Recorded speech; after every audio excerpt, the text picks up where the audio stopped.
Okay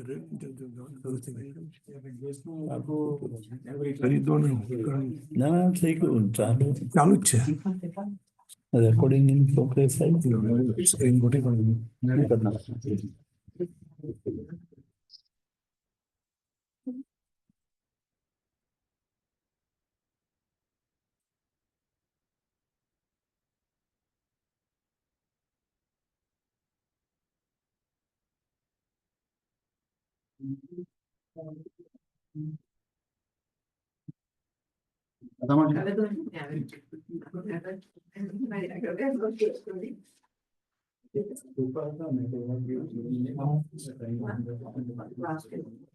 ચલો આપણે શરૂ કરીશું મંગલાચરણ. નમો અરિહંતાણમ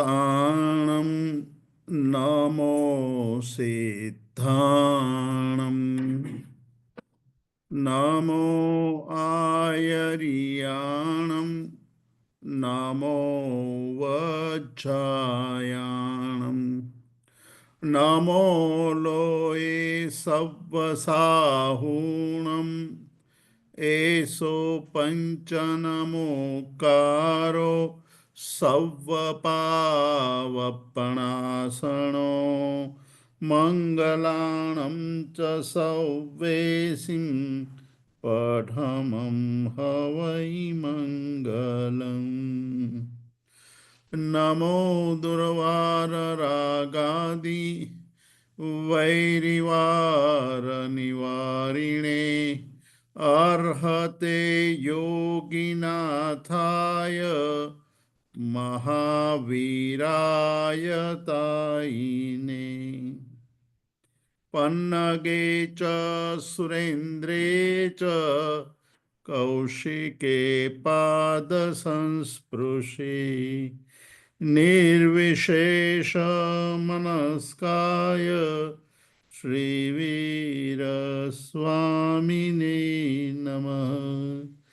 કૃતાપરાધેપિ જને કૃપામંથરતારયો ઈષદ્વાસ્પર્ધયોર્ભદ્રમ શ્રીવિરજિનનેત્રયો અજ્ઞાનતિમિરાંધાનાં જ્ઞાનાંજન શલાકયા નેત્રમુન્મીલિतं येन તસ્મૈ શ્રી ગુરવે નમઃ.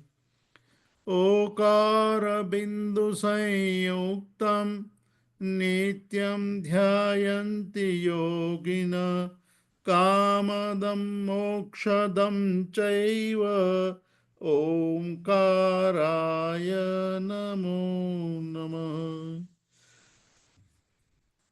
પરમ ઉપકારી શાસ્ત્રકાર ભગવંતોએ જીવ માત્રના કલ્યાણ માટે આરાધનાના જે અનુષ્ઠાનો આપણા માટે પ્રરૂપ્યા છે, જણાવ્યા છે, તેમાંનું આ એક અનુષ્ઠાન એટલે શાશ્વતી ઓળીની આરાધના. શાશ્વતી ઓળીની આરાધનામાં આપણે નવપદજીની આરાધના કરીએ છીએ. નવપદ એટલે અર્યંત સિદ્ધ આચાર્ય ઉપાધ્યાય સાધુ જ્ઞાન દર્શન ચારિત્ર અને તપ. આ નવ પદને સિદ્ધ ચક્ર પણ કહેવામાં આવે છે. જે ચક્ર, જે યંત્ર આપણને સિદ્ધિ અપાવે તે સિદ્ધ ચક્ર યંત્ર છે. આવો સિદ્ધ ચક્ર આપણને આરાધવા મળ્યો છે તે આપણું પૂર્વનું પુણ્ય છે, પુણ્યનો ઉદય છે. આપણે એ આરાધના કરીએ તો આપણો આત્મા વિકાસ પામે, એટલે કે આત્મગુણોનો વિકાસ થાય. આત્માનો વિકાસ એટલે આત્મગુણોનો વિકાસ. આત્મગુણોનો વિકાસ અને સાથે સાથે આત્માની અંદર એટલે કે આપણા કર્મ સંયોગને કારણે જે મલિનતા, જે દોષો ઉત્પન્ન થયા છે, દુર્ગુણો અંદર આવ્યા છે, એ દુર્ગુણોને દૂર કરી ગુણોની વૃદ્ધિ, એટલે આપણી અંદર વિકાસની દિશા ખુલી જાય. આવી ઉત્તમ આરાધના આપણને પ્રાપ્ત થઈ છે, એ આપણું પરમ સૌભાગ્ય છે. આજે ત્રીજો દિવસ છે. ત્રીજા દિવસની આરાધના એટલે આચાર્ય પદની આરાધના. આપણે પહેલા 2 દિવસ દરમિયાન અરિહંત પરમાત્મા અને સિદ્ધ ભગવંતો વિશેનો વિચાર કર્યો. અરિહંત પરમાત્મા, તીર્થંકર ભગવંતો, તીર્થંકર નામ કર્મનો ઉદય થતા જ એમણે જે પૂર્વ ત્રીજા ભાવની અંદર એક ભાવના ભાવી હતી, વિષસ્થાનક વિધિએ તપ કરી એસી ભાવ દયા દિલમાં ધારી, જેઓ હોવે મુજ શક્તિ ઈશે સવી જીવ કરું શાસન રસી. આ 14 રાજલોકની અંદર જેટલા પણ જીવો છે, એ બધા જ જીવોને હું શાસનના રસિક બનાવું. શાસનના રસિક એટલે જેના રાગથી, જેના પ્રત્યેના અહોભાવથી એ પોતાના કર્મો દૂર કરીને પોતે શાશ્વત સુખને અનુભવે. એટલે જગતના બધા જ જીવો શાશ્વત સુખને પામે એવી એમની ઉત્કૃષ્ટ ભાવના, સૂચિ રસ, એ પવિત્ર રસ, પવિત્ર ભાવનો રસ, અત્યંત ઉત્કૃષ્ટ કોટીનો એ ભાવ રસ જ્યારે વહે છે, ઢળે છે, ત્યારે તીર્થંકર નામ કર્મનો બંધ પડે છે.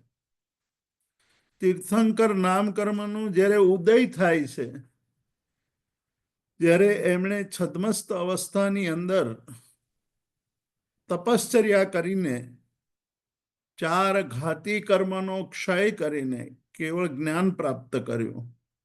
કેવળ જ્ઞાન પ્રાપ્ત થયું અને એમણે તીર્થની સ્થાપના કરી. તીર્થની સ્થાપના એટલે જે તારે તે તીર્થ, જેની આરાધના કરવાથી આપણે તરી જઈએ, સંસારના આ સમુદ્રને આપણે તરી જઈએ. સંસાર એક એવો સમુદ્ર છે કે જે અપાર છે. સમુદ્રની જેટલી પણ ઉપમાઓ છે તે બધાને સંસાર સાથે જોડીએ તો સંસારનું સ્વરૂપ આપણને સમજાય.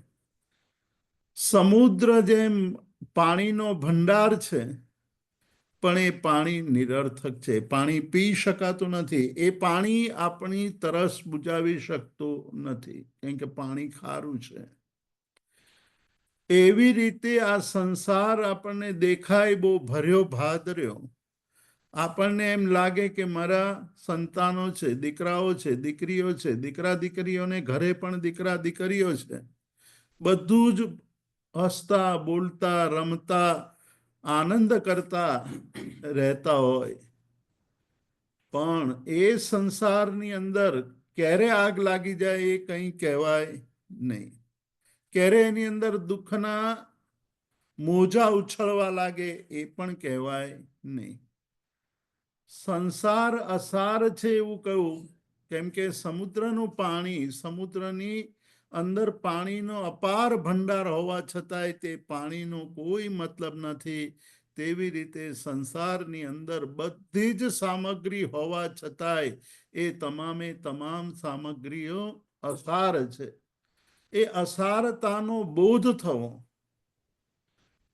એ ખાલી અને ખાલી મનુષ્ય ભાવની અંદર સંભવિત છે. દેવ ભાવની અંદર કે નરક ભાવની અંદર તો એ સંભાવના જ નથી. તિર્યંચની અંદર પણ એ સંભાવના નથી કે એને આ સંસારની અસારતાનો બોધ થાય. જ્યારે મનુષ્ય સાધના કરતા કરતા આગળ વધે અને ક્યાંક એને આત્મિક અનુભૂતિ થાય, આત્મિક આનંદનો અનુભવ થાય, ત્યારે એને ખબર પડે કે આ આનંદ સંસારના જેટલા પણ સુખો છે, જેટલા પણ આનંદ છે, એના કરતા અનંત ગણો, એના કરતા સવિશેષ આનંદ છે. અને ત્યારે એને ખબર પડે કે બીજું બધું અસાર છે. જે અંદરનો આનંદ છે, જે અંદરની શાંતિ અને અંદરનું સુખ છે, તે સુખ સામે સંસારના કોઈ પણ સુખો તોલે આવી શકે નહીં, એની તુલનામાં આવી શકે નહીં. અને ત્યારે એની અસારતા લાગે, ત્યારે એને આપણને એમ લાગવા માંડે કે આ અત્યાર સુધીનો સમય મેં વ્યર્થ ગુમાવ્યો.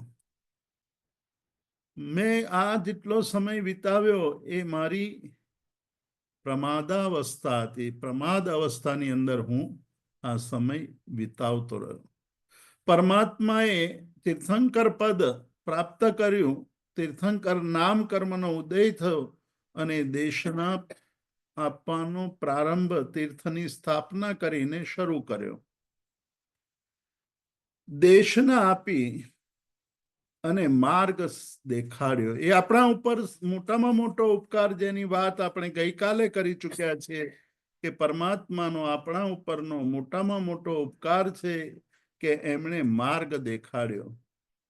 પરમાત્મા ન મળ્યા હોત તો આપણે આ માર્ગને સમજી શક્યા ન હોત. એ માર્ગને સમજવા માટેની આંખો આપણી ખોલી આપી હોય તો એ પરમાત્માએ ખોલી આપી છે.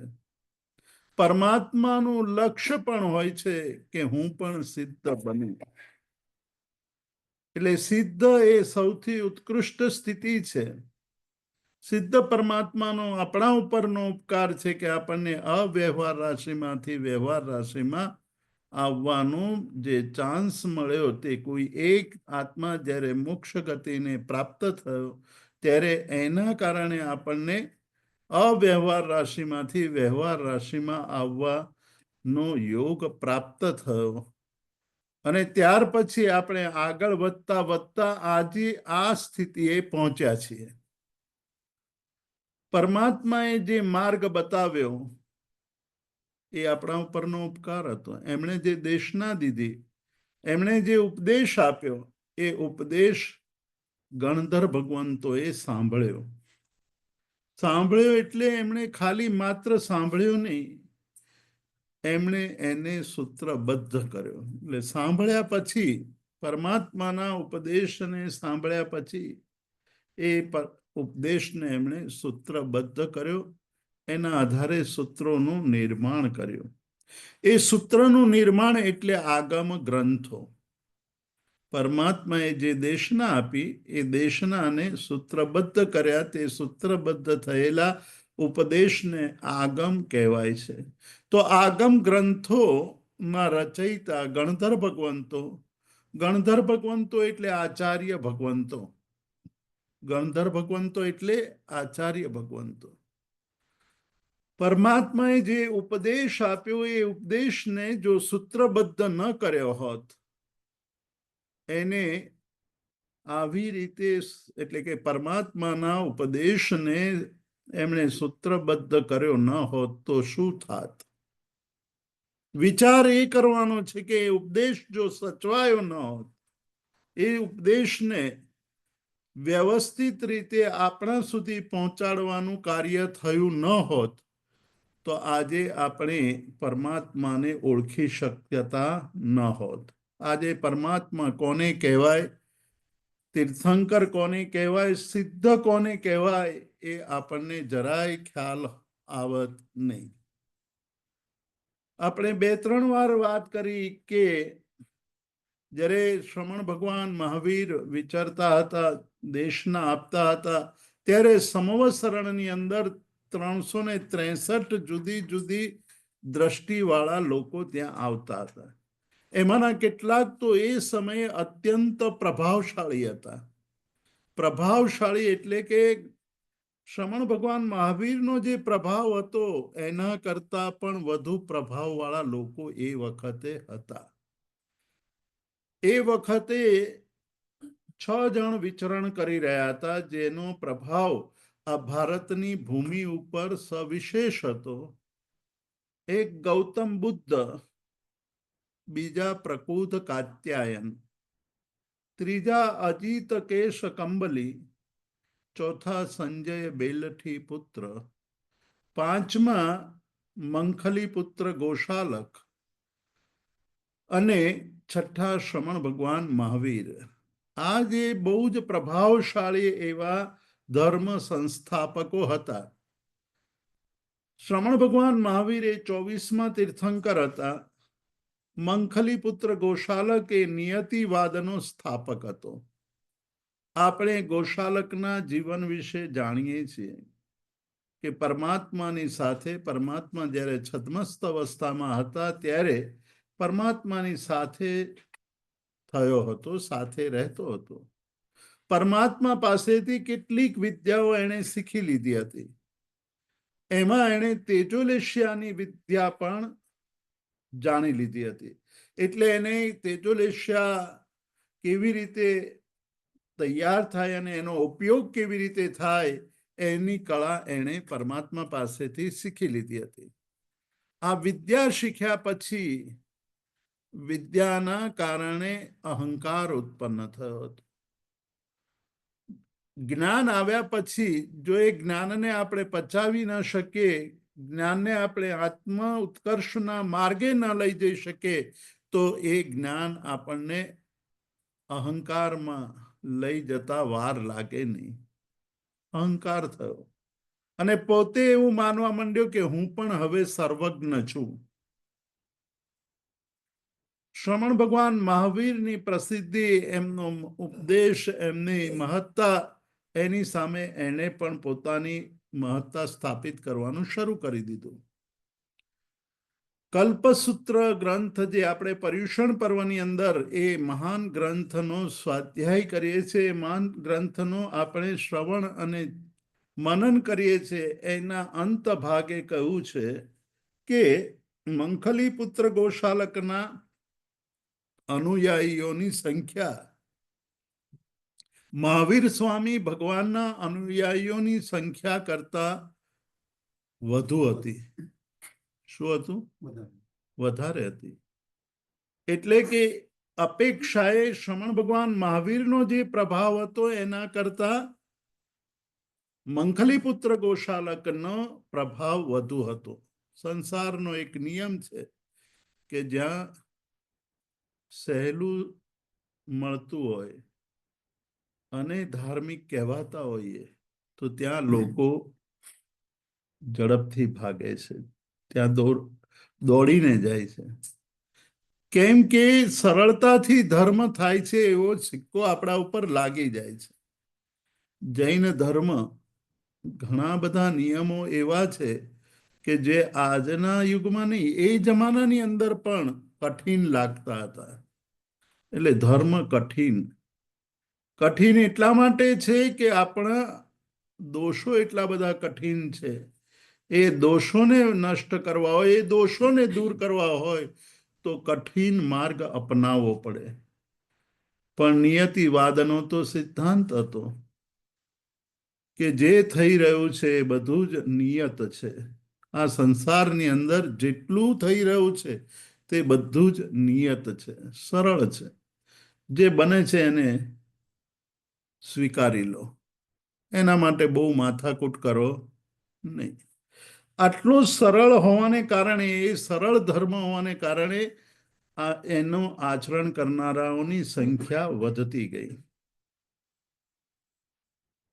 આજે પણ આપણે જોઈએ છીએ કે કેટલાક એવા ધર્મો છે કે જેમાં તપ નથી કરવું પડતું, ત્યાગ નથી કરવું પડતું, પ્રતિક્રમણ નથી કરવું પડતું, પૂજા સેવા નથી કરવી પડતી, અને છતાંય પણ ધર્મનું તિલક આપણા મસ્તકે થઈ જતું હોય.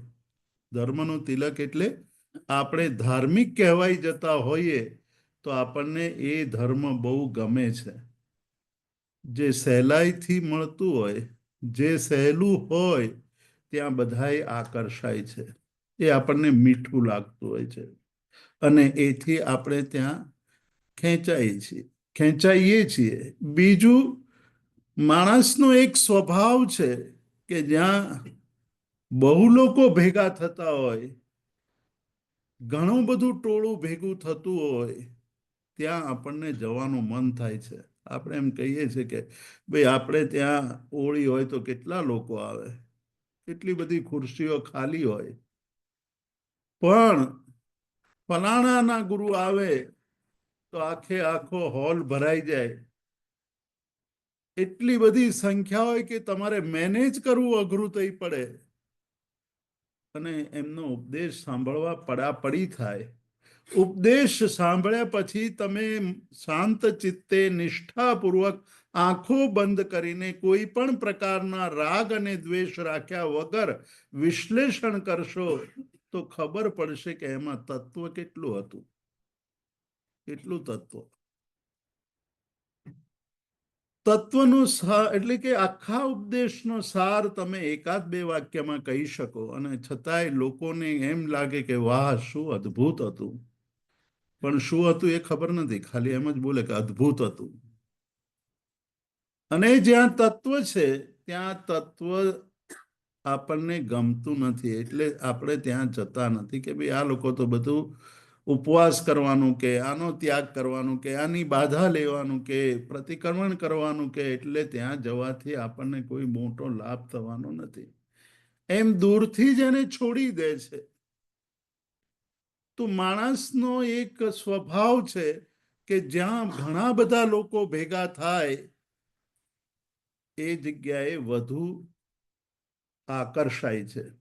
ઉપાધ્યાય યશો વિજયજી મહારાજ સાહેબ 300 વર્ષ પહેલા થઈ ગયા. એ 300 વર્ષ પહેલા એમણે કહ્યું હતું કે ધૂમ ધામે ધમાધમ ચલી રે, જ્ઞાન માર્ગ રહ્યો દૂર રે. કે આ સંસારની અંદર જ્યાં ધૂમધામ છે, જ્યાં બહુ બધા વાજા ગાજા વાગે છે, ઘણા બધા લોકો ભેગા થાય છે, ત્યાં ધમાધમ છે, ત્યાં લોકોની ભીડભાડ છે. તો એવી એક આપણે અંદરથી રુચિ પેદા કરી દીધી છે કે સરળતાથી ધાર્મિક કહેવાતા હોઈએ તો આપણને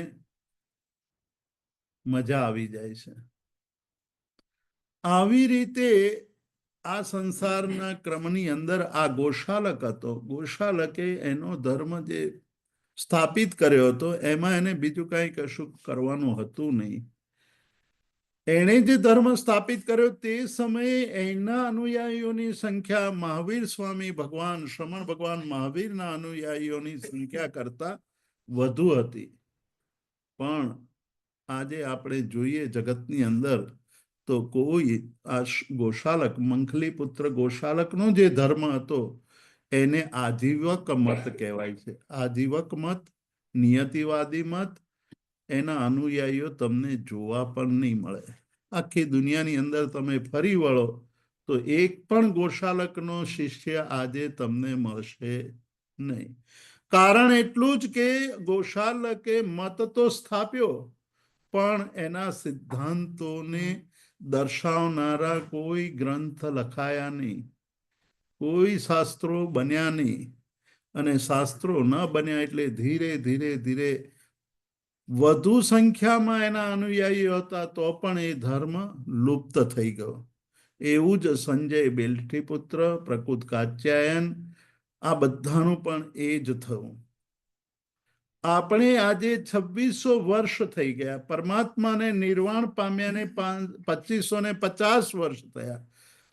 આપણને ધર્મ અક્ષુણ રૂપે એટલે કોઈ પણ જાતનો એની અંદર ભેળસેળ થયા વગરનો ધર્મ આપણને મળ્યો છે.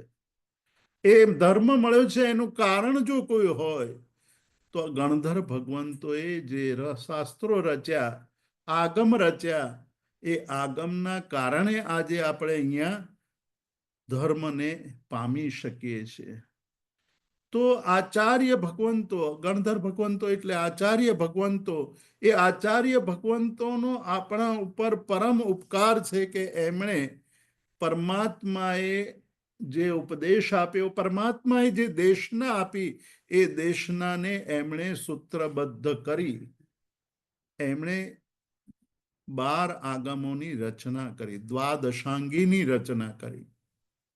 પરમાત્માએ જે ઉપદેશ આપ્યો એ 4 વિભાગમાં વિભાજિત કરી શકીએ આપણે. પહેલો હતો એ દ્રવ્યાનુયોગ.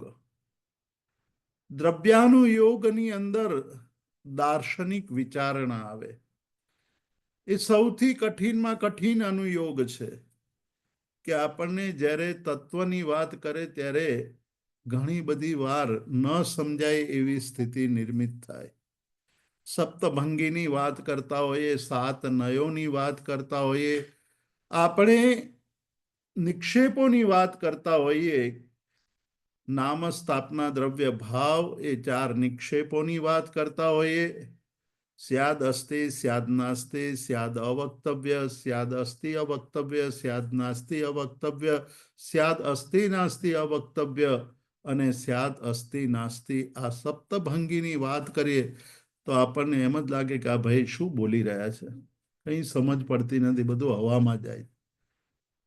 વાર્તાઓ હોય, જોક્સ હોય, ટચુકડી કથાઓ આવતી હોય, આપણને થાય કે વાહ બહુ સરસ બોલે છે, બહુ સરસ બોલે છે.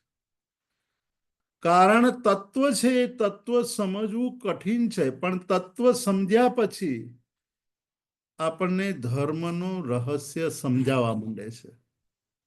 તત્વ સમજાય એટલે ધર્મ શું કહેવા માંગે છે એ આપણને સરળતાથી સમજાવવા લાગે. એટલે તત્વ કઠિન હોવા છતાંય, દ્રવ્યાનુયોગ કઠિન હોવા છતાંય બહુ મહત્વનો અનુયોગ છે. તો પરમાત્માએ જે ઉપદેશ આપ્યો, દેશના આપી, એમાં ઘણો બધો ભાગ દ્રવ્યાનુયોગનો છે. ભગવતી સૂત્ર નામનું 5મું અંગ આગમ છે. એ અંગ આગમની અંદર ગૌતમ સ્વામીએ પરમાત્માને પૂછેલા પ્રશ્નોનો સંગ્રહ છે. કેટલા પ્રશ્નો પૂછ્યા છે? 36,000 પ્રશ્નો. એ 36,000 પ્રશ્નો અને એ 36,000 પ્રશ્નોના ઉત્તરો, એ ઉત્તરો, પ્રશ્નો અને ઉત્તરોનો સંગ્રહ એટલે ભગવતી સૂત્ર. મૂળ નામ તો વ્યાખ્યા પ્રજ્ઞપ્તિ છે.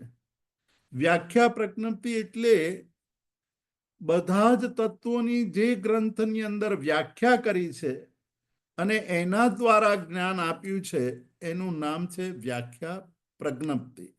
પણ વ્યાખ્યા પ્રજ્ઞપ્તિ ગ્રંથ બીજા બધા આગમો કરતા બહુ જ મોટું આગમ હોવાને કારણે એની આગળ વિશેષણ લગાડ્યું કે ભગવતી વ્યાખ્યા પ્રજ્ઞપ્તિ સૂત્ર. પણ આટલું બધું લાંબુ આપણને બોલવું અઘરું પડે એટલે પછીના કાળમાં લોકો શું કહેવા માંડ્યા? ભગવતી સૂત્ર. મૂળ વાત હતી વ્યાખ્યા પ્રજ્ઞપ્તિ. એની આગળ વિશેષણ લાગ્યું બહુમાન દર્શાવવા માટે કે આ ગ્રંથનું નામ વ્યાખ્યા પ્રજ્ઞપ્તિ છે. પણ પછી માણસનો બીજો એક સ્વભાવ છે કે બધું ટૂંકું કરતો જાય, એને લાંબુ કરવું ગમતું નથી, ટૂંકું કરે.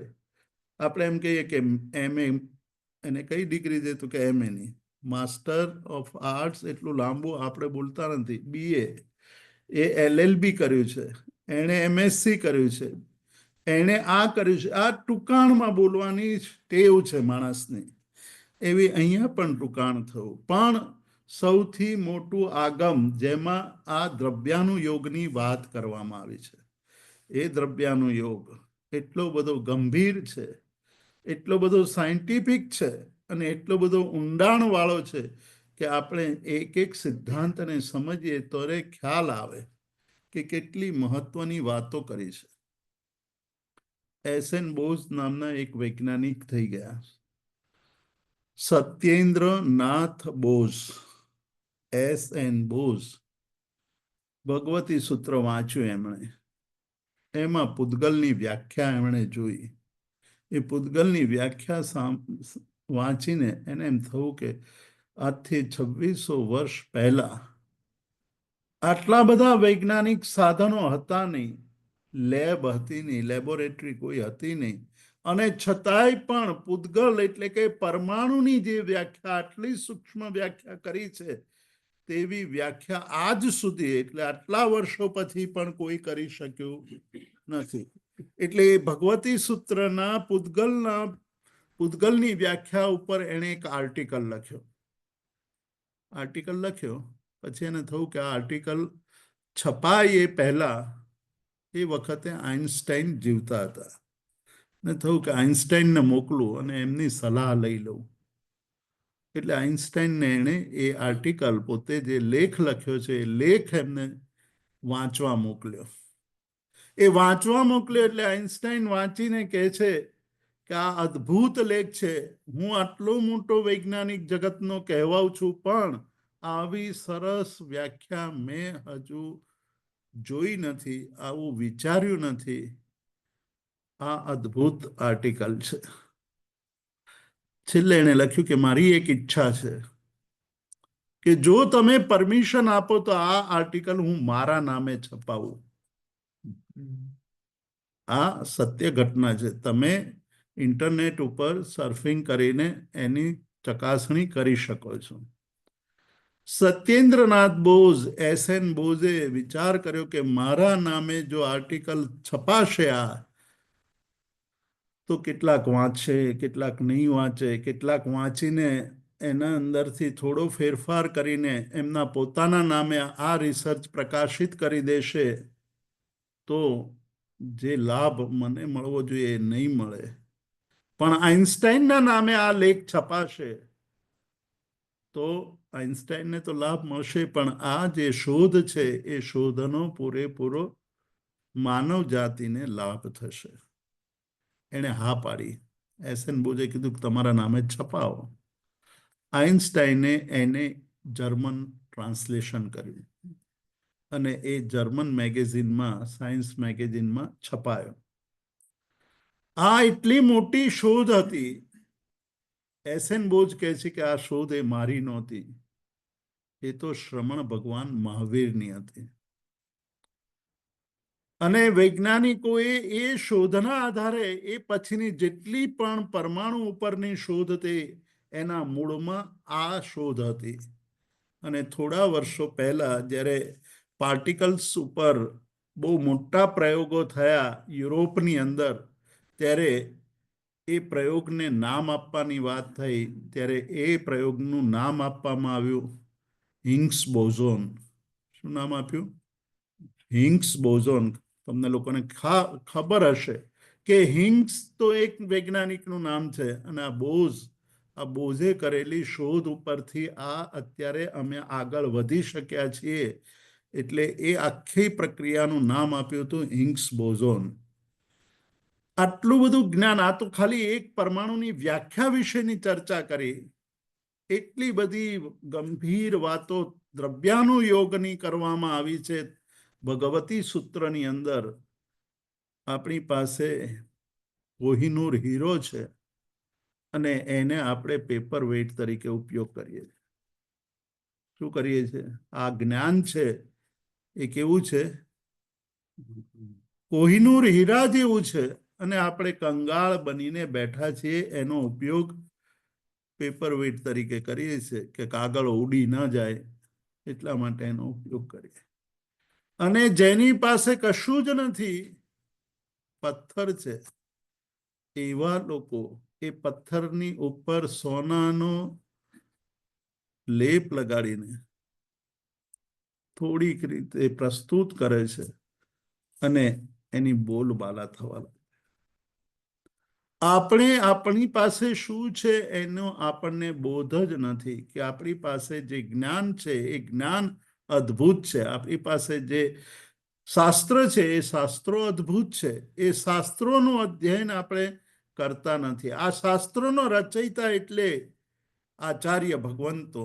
એ આચાર્ય ભગવંતોએ સમયે સમયે આપણને સમજાય એના માટે એ કઠિન શાસ્ત્રોને સમજવા માટે એની વ્યાખ્યાઓ લખી. સૌથી પહેલા આર્યભદ્રબાહુ સ્વામીએ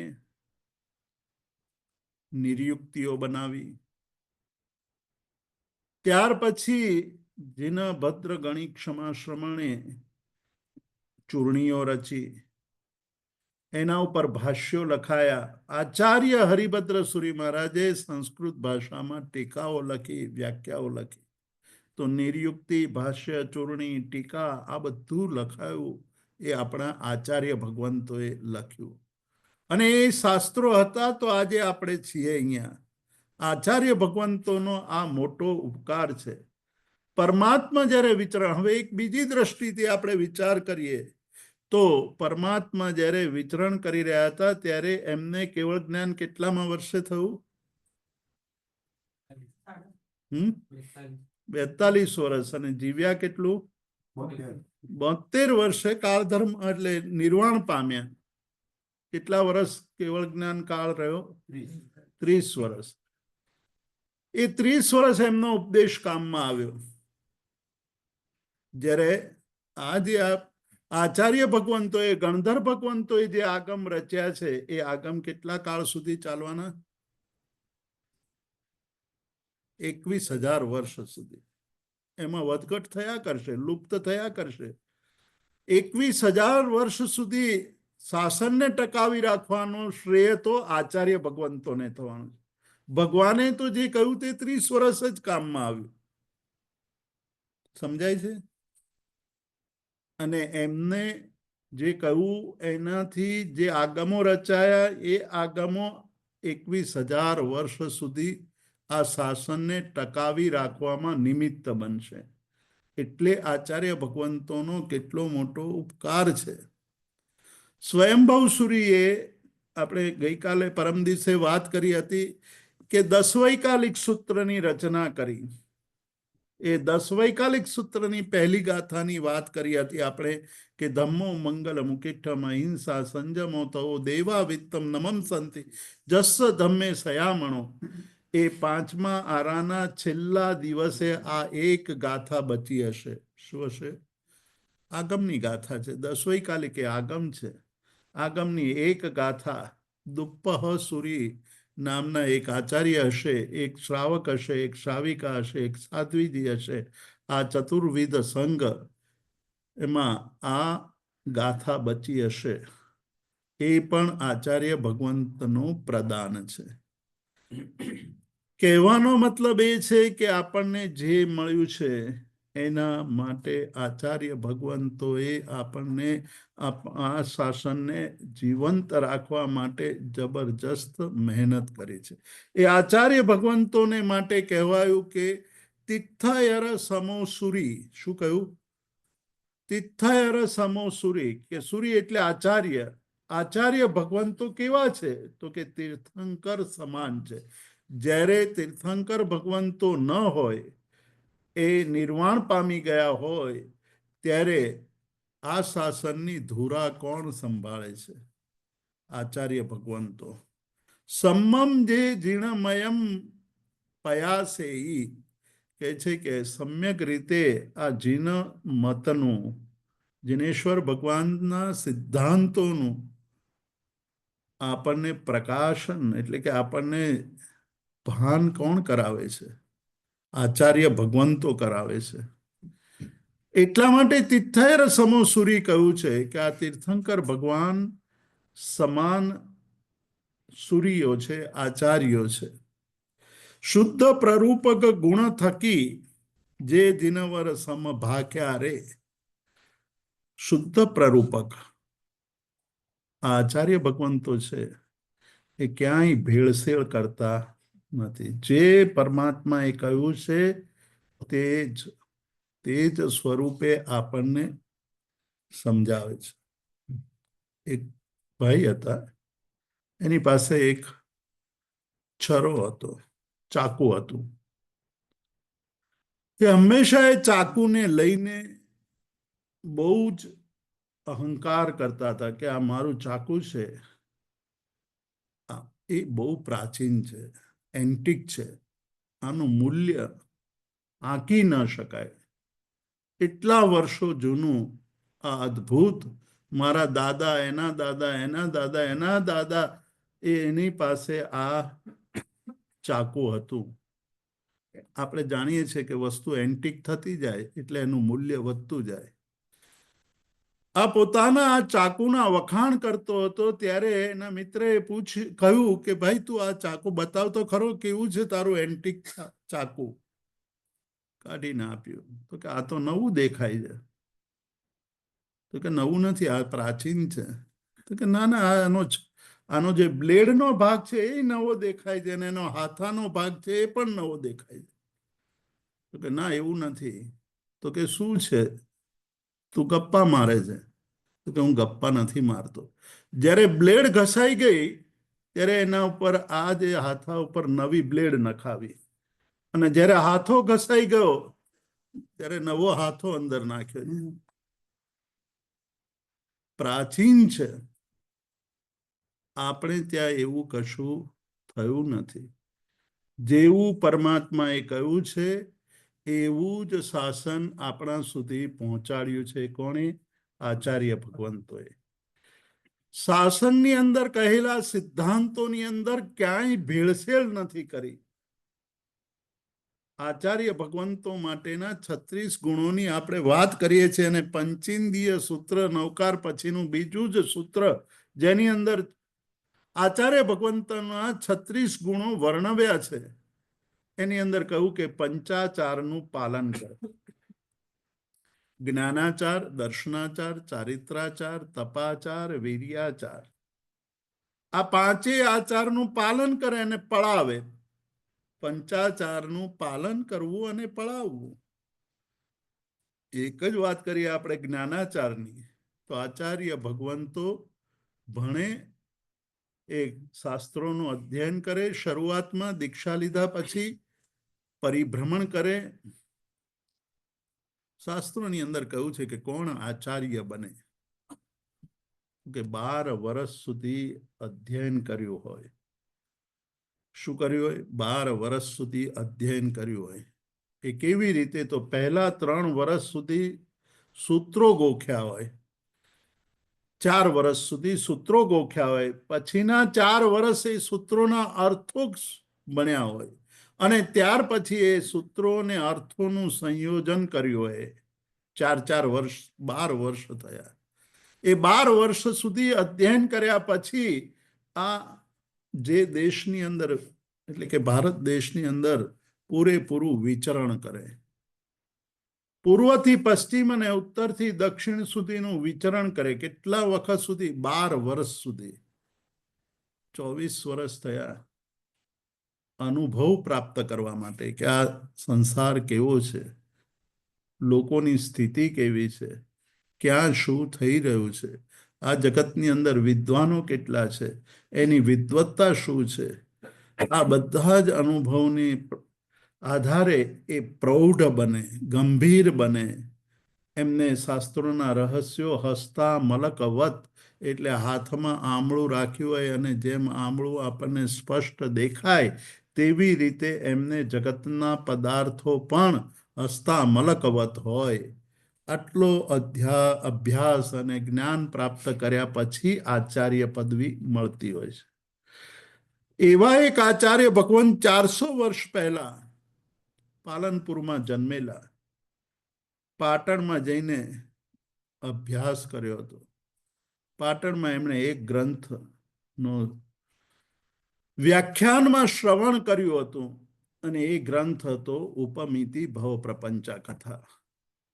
જે આચાર્ય ભગવંત ઉપમિતિ ભવ પ્રપંચા કથાનું વ્યાખ્યાન કરતા હતા. 500 લોકો રોજ સાંભળવા આવે, અને 3 વર્ષ સુધી એ ગ્રંથનો સ્વાધ્યાય ચાલ્યો હતો.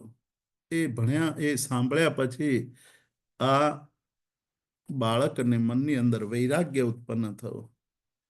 મા બાપની પરમિશન લઈને દીક્ષા લીધી. દીક્ષા લઈને ઉત્તમ કોટીનું ચારિત્ર પાળ્યું. એમના જે વિદ્યાગુરુ હતા, દક્ષિણ ભારતથી ભણાવવા આવ્યા હતા. એ દીક્ષા ગુરુ, આપણે વિદ્યાગુરુ ભણાવીને પાછા પોતાના દક્ષિણ દેશમાં ચાલ્યા ગયા હતા. ફરીવાર એમને ધનની આવશ્યકતા, પૈસાની જરૂર પડી ત્યારે એને ખ્યાલ આવ્યો કે ભાઈ આ જેને મેં ભણાવ્યા છે એ હવે બહુ મોટા આચાર્ય થઈ ગયા છે, અને એના વિશે એવું સંભળાય છે કે એમની પાસે જઈશ તો મને પૂરતા પૈસા મળી જશે. માગવાનું મન નહોતું, પણ પરિસ્થિતિ એવી હતી કે પૈસાની જરૂર ઊભી થઈ હતી.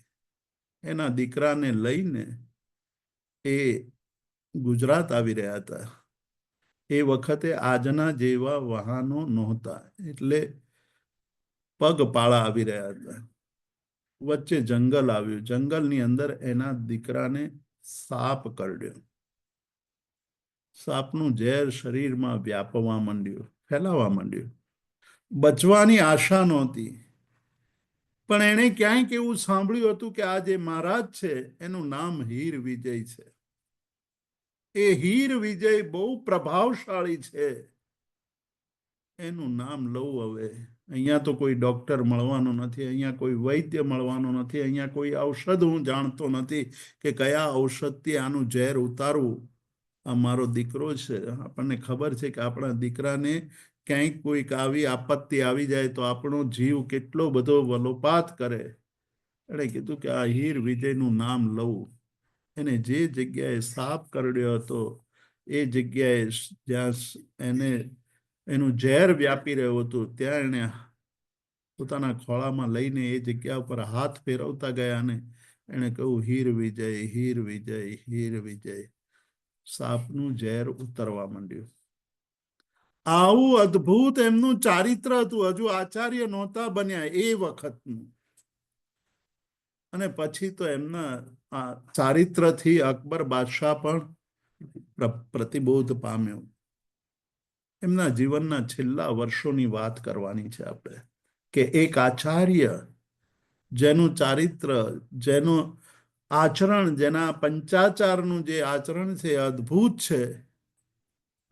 ઉના ગામમાં, અજારા પાસે ઉના ગામ છે, ત્યાં પહોંચ્યા છે. લાડકીબાઈ નામના એક શ્રાવિકા, એમના પરમ ભક્ત, એની પરમ ઈચ્છા હતી કે મહારાજ સાહેબ અહીંયા ચોમાસું કરે. સંઘ પણ એવું ઈચ્છતો હતો કે મહારાજ સાહેબ ચોમાસું કરે. ચોમાસું નક્કી થયું. જીવનની છેલ્લી અવસ્થામાંથી પસાર થઈ રહ્યા હતા ત્યારે શરીર ધીરે ધીરે કૃશ નબળું પડી રહ્યું હતું. હવે એમને ખબર પડી ગઈ હતી કે હવે લાંબુ જીવન જીવાશે નહીં. એક ચોમાસું થયું, બીજું ચોમાસું પણ ત્યાં જ કરવું પડ્યું. ત્રીજા ચોમાસાનો સમય આવ્યો. ચોમાસું શરૂ થયું. પર્યુષણના દિવસોના પહેલાના દિવસોમાં એમણે નક્કી કર્યું કે હવે બહુ લાંબુ જીવન જીવાશે નહીં. હવે આ શરીરનો મોહ રાખવો નકામો છે. અને એમણે નક્કી કરી નાખ્યું કે હવે અન્ન જળનો ત્યાગ કરવું, પણ પહેલા ઔષધનો ત્યાગ કરી દઉં, દવાઓનો ત્યાગ કરી દઉં. દવા નથી લેવી હવે, દવા છોડી. સંઘ એકઠો થયો. સંઘને ખબર પડી એટલે ભેગા થયા સંઘના ટ્રસ્ટીઓ, હોદ્દેદારો, અને મહારાજ સાહેબને વિનંતી કરે છે કે મહારાજ સાહેબ આવું ન કરો. તમે અમારા માટે ભગવાન સમાન છો. તમે આ દેશની અંદર અનેક લોકોનું કલ્યાણ કર્યું છે. અમારા માટે તમે તીર્થંકર ભગવાન છો. તમે આવું કઠિન અભિગ્રહ ન ગ્રહણ કરો. એમણે કીધું કે હવે મારું લાંબુ આયુષ્ય નથી. આખરે તો આ દેહ છોડવાનો જ છે. આખરે દરેક જન્મ્યા, જે કોઈ જન્મ્યા છે એને મરવાનું છે. સંઘ માન્યો નહીં, વિનંતી કરતો રહ્યો. મહારાજ સાહેબ પણ એકના બે ન થયા. મહારાજ સાહેબના અનેક શિષ્યો, કેટલા 2500 શિષ્યો હતા એમના એક એમની ધ્યાન રાખનાર સોમ વિજય નામના શિષ્ય.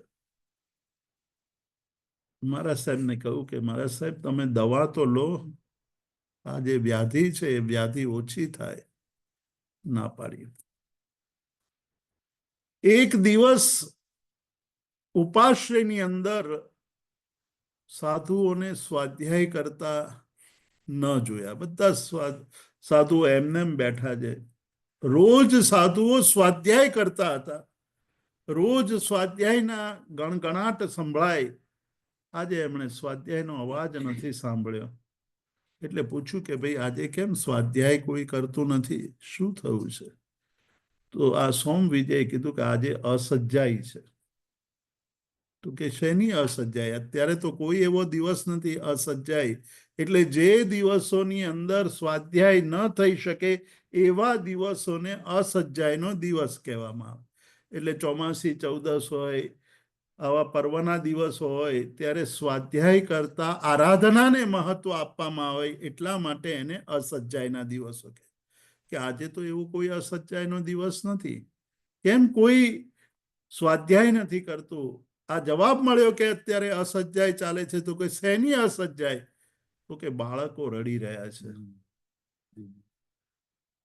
બાળકો જ્યારે રડતા હોય ત્યારે પણ અસજ્જાઈ થઈ જાય, ત્યારે સ્વાધ્યાય કરી શકાય નહીં. તો કે શેના કારણે બાળકો રડે છે? તો કે એને આહાર નથી મળી રહ્યો, એને કોઈ ફીડ નથી કરાવતું, એને કોઈ ધવરાવતું નથી, દૂધ પીવરાવવામાં નથી આવતું. તો કે કેના કારણે? તો કે આપ દવા નથી લેતા, એટલા માટે આ સંઘની જેટલી પણ બહેનોના દીકરા છે એ બધાએ નક્કી કર્યું છે કે હવે જ્યાં સુધી મહારાજ સાહેબ દવા લેવાનું શરૂ ન કરે ત્યાં સુધી અમે અમારા બાળકોને ધવરાવીશું નહીં, ફીડ નહીં કરીએ, દૂધ નહીં પાઈએ. કેટલો પ્રભાવ હશે મહારાજ સાહેબનો. એમણે આ જે એમની પરંપરામાં ઉપાધ્યાય યશો વિજયજી થયા, એમની પરંપરાની અંદર વિનય વિજયજી મહારાજ થયા, એમની પરંપરાની અંદર અનેક શાસ્ત્રકારો થયા, અને આજે આપણને આ જે ગ્રંથો મળે છે એ બધા ગ્રંથો આવા આચાર્ય ભગવંતોની સાધનાનું પરિણામ છે. તો આચાર્ય ભગવંતોનો શાસન ઉપર પરમ ઉપકાર છે કે જેમણે આપણને આવા જ્ઞાનના નિમિત્તો આપ્યા. એટલે કહે છે કે નમુ સુરી રાજા, આચાર્ય પદની વાત કરતા કહે છે કે સુરી આચાર્ય ભગવંતો રાજા સમાન છે. જેના શાસનના કોઈ રાજા હોય તો એ આચાર્ય છે. સદા તત્વ તાજા, હંમેશા તત્વની વાત કરતા હોય છે. હંમેશા એ તત્વની જ વાત કરે, બીજી કોઈ વાત કરે નહીં. જિનેન્દ્રાગમે પ્રૌઢ સામ્રાજ્ય ભાજા, કે જિનેન્દ્ર ભગવંતે જે આગમો ફરમાવ્યા છે, જે દેશના આપી છે, એને બહુ ગંભીરતાથી એ સમજનારા છે. એવા આચાર્ય ભગવંતો એ અનેક ગુણોથી શોભે છે. પંચાચારને પાલવે સાવધાના, ખૂબ જ ઉપયોગપૂર્વક એ પંચાચારનું પાલન કરે અને પાલન કરાવરાવે. આવા આચાર્ય ભગવંતો જીન શાસનને પ્રાપ્ત થયા છે એ આપણું પરમ સૌભાગ્ય છે. આપણે વજ્ર સ્વામીનું નામ સાંભળ્યું છે, સાંભળ્યું છે ને? શું હતું એમની વિશેષતાઓ? બહુ નાની ઉંમરમાં માતાએ વરાવી દીધો હતો, બરાબર? એ વજ્ર સ્વામી, એને જ્યારે ઉપાશ્રયમાં લઈ આવ્યા, નાનો બાળક છે, રડતો હતો, શાંત નહોતો રહેતો, ત્યારે એની માં કંટાળી ગઈ છે. એના જ પિતા, એટલે કે જેમણે દીક્ષા લઈ લીધી હતી, એ ગોચરી આવ્યા હતા. ગોચરી ગયા ત્યારે ગુરુએ એને કહ્યું હતું કે આજે તમને કોઈ સચિત્ત ભિક્ષા મળે તો પણ તમે લઈ લેજો. સચિત્ત વસ્તુને અડે નહીં મારા સાહેબ. પણ આ માં કંટાળેલી હતી, બાળક શાંત રહેતું નહોતું. બાળકને ખબર હતી કે શું બની રહ્યું છે, કે જો માને મોહ ઉત્પન્ન થઈ જશે મારા ઉપર તો મને દીક્ષા લેવાની પરવાનગી આપશે નહીં. આ આખી ઘટના આપણે જાણીએ છીએ. ઘોડિયાની અંદર હતા ત્યારે 11 અંગ આગમોનો અભ્યાસ થઈ ગયો હતો. ઘોડિયાની અંદર હતા ત્યારે શાસ્ત્રકારો કહે છે કે આટલું બધું જ્ઞાન કેવી રીતે ચડી જાય? કોઈ આટલો નાનો બાળક હજુ બોલતા નથી શીખ્યો, એ બાળકને આટલું બધું જ્ઞાન કેવી રીતે ચડ્યું? એની અંદર પૂર્વના સંસ્કારો કામ કરે છે. ગૌતમ સ્વામી જ્યારે પરમાત્મા પાસેથી આજ્ઞા લઈને અષ્ટાપદની યાત્રા કરવા ગયા છે, અને યાત્રા કરવા ગયા છે ત્યારે એક દેવ ત્યાં આવ્યો છે. એ દેવ ગૌતમ સ્વામીને વંદન કરીને કહે છે કે કોઈક એવો માર્ગ મને બતાવો જેથી મારું કલ્યાણ થઈ જાય. દેવ ગતિમાં તો મારું કલ્યાણ થશે નહીં, પણ મને કોઈક એવો માર્ગ બતાવો કે મારું કલ્યાણ થાય. ગૌતમ સ્વામી એને કહે છે કે તમે પુંડરીક કંડરીક અધ્યયન 10 વૈકાલિક આપણે ઉવાસક દશાંગ સૂત્રની અંદર આવતું આ એક પ્રકરણ છે પુંડરીક અને કંડરીકનું. એ પુંડરીક કંડરીક અધ્યયનનો સ્વાધ્યાય કરજો. આ દેવે મનમાં નક્કી કરી નાખ્યું કે રોજ સ્વાધ્યાય કરીશ. સ્વાધ્યાય થયા પછી જ પાણી મોંમાં નાખીશ. પણ કેટલો સ્વાધ્યાય?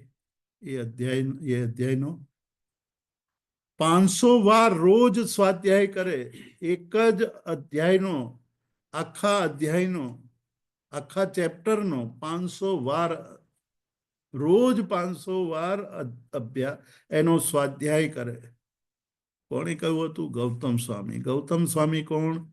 આચાર્ય, જીન શાસનના ગણધર, જીન શાસનના આચાર્ય પદ ઉપર બિરાજમાન. એમાં જે સંસ્કાર પડ્યા આ દેવની અંદર, તો એ દેવ ત્યાંથી ચવીને આ વજ્ર સ્વામી બન્યા. અને વજ્ર સ્વામી બન્યા એટલે એ જે જ્ઞાનાવર્ણીય કર્મનો ક્ષયોપશમ થયો હતો, આટલો બધો સ્વાધ્યાય કરવા દ્વારા જે જ્ઞાનાવર્ણીય કર્મનો ક્ષયોપશમ પ્રગટ્યો હતો, તે ઘોડિયાની અંદર રહેતા રહેતા એમને 11 અંગ આગમો મોઢે થઈ ગયા હતા. 11 અંગ આગમોનો અભ્યાસ થઈ ગયો હતો. તો આ ઘટનાની અંદર પણ જુઓ તો આચાર્ય ભગવંતનો જ ઉપકાર છે. આચાર્ય ભગવંતો શિષ્યોને આચાર, પોતે સ્વયં આચારનું પાલન કરે અને શિષ્યોને આચારનું પાલન કરાવરાવે. આચારનું પાલન કરાવરાવે એટલે બધા શિષ્યો કઈ સરખા ના હોય, બધાની અંદર કઈ સરખી ક્ષયોપશમ ન હોય. કોઈકનો વધુ હોય, કોઈકનો ઓછો હોય, અને બધાય એક સરખા ન હોય. કોઈક ખાલી ઈશારાથી સમજી જાય, કોઈકને વારંવાર કહેવું પડે તો પણ એ સમજે નહીં. એટલે આપણે ત્યાં કહ્યું કે આચાર્ય ભગવંતો છે એ શિષ્યોને ટ્રેન કરવા માટે જે શૈલીનો ઉપયોગ કરે છે, એમાં પહેલી શૈલી છે એના માટે કીધું કે સારણા. શું કરે? સારણા. સારણા એટલે સ્મરણ. એટલે એ શિષ્ય ક્યાંક ભૂલ કરતો હોય, ક્યાંક કંઈક એ ભૂલી જતો હોય, તો એને સ્મરણ કરાવરાવે કે તમે આ નિયમો લીધા છે, એનું તમારે પાલન કરવું જોઈએ. એટલે કેટલાકને ખાલી સ્મરણ કરાવવા દ્વારા એને ધર્મ માર્ગની અંદર સ્થિર કરે. કેટલાકને સ્મરણ કરાવ્યા પછી પણ ભૂલો કરતા રહે, તો એને વારણા, એટલે એને વારે કે ભાઈ આ તમને સ્મરણ તો કરાવ્યું, પણ તમે આવું હવે પછી ન કરતા. તો વારણા પછી કહે છે કે ચોયણા. ચોયણા એટલે ઉપદેશ આપે. પછી વાર્યા પછી પણ ન વરે તો એને ઉપદેશ આપે. અને પડી ચોયણા એટલે કડક ઉપદેશ આપે કે ભાઈ જો હવે તમે આવું નહીં કરો તો તમને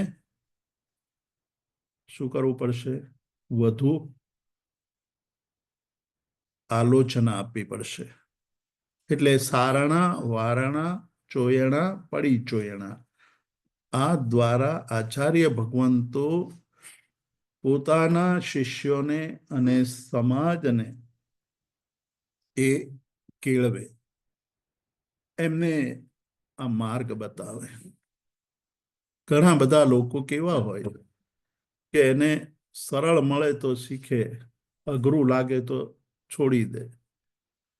જે આપણે શરૂઆતમાં વાત કરી. તો સરળ હોય ત્યાં માણસ દોડે છે એવું આપણે શરૂઆતમાં સ્થાપિત કર્યું. આ સંસારની અંદર વર્તમાનમાં પણ કેટલાક સંપ્રદાયો એવા છે કે સરળ વાતો કરે, કઠિન વાતોની કંઈ કરવા જેવું નથી. આજથી 2600 વર્ષ, 2550 વર્ષ પહેલા પણ આવી વાત થતી હતી. શું ગૌતમ બુદ્ધ એની પાસે કોઈ પ્રશ્ન પૂછવા આવે અને એવો પ્રશ્ન પૂછે કે જીવો કેટલા છે, એનું આયુષ્ય કેટલું છે, એ મરીને ક્યાં જાય, તો આ બધી બાબતોમાં ગૌતમ બુદ્ધને કોઈ રસ નહોતો. એટલે શું કે અવ્યાકૃત આ બધા જ પ્રશ્નો નકામા છે, એનો કઈ જવાબ આપતા નહીં. પરમાત્મા પાસે કોઈ પણ પ્રશ્ન લઈને કોઈ પણ માણસ આવે તો એમને જવાબ આપતા.